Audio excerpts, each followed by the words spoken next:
त्यातल्या 3 मुली बोबड्या होत्या. अजून एक मुलगी लहान होती, ती आधी पण बोलत नव्हती. ब्राह्मण पुष्कळ पैसे कमवण्यासाठी दूर गावी गेला.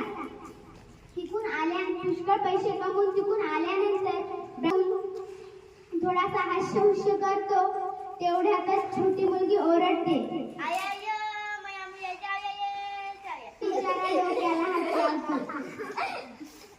तिला इकडे बोलवतो आणि त्यांना सांगतो, हे बघा मुलींनो, तुम्हाला काही मी मुलं शोधून ठेवले आहेत. ते तुम्हाला बघण्यासाठी येत आहेत.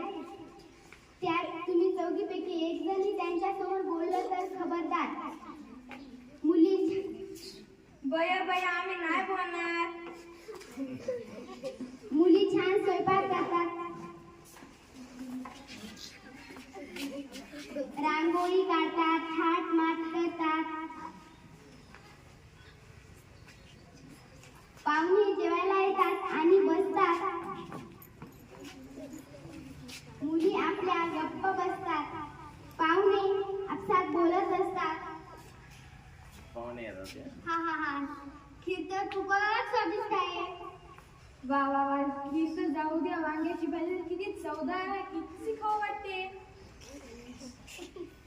ते तर जाऊ द्या हो, सगळं जेवणच सुरेख झालेलं आहे, पण कढीचा काय स्वाद न्याराच आहे बुवा. वाटी व्यवस्थित वाटते. छोट्या मुलीला वाटते आपलं इतकी तारीफ होत आहे आणि आपण मात्र गुपचूप बसलो आहे. तितक्यातच छोटी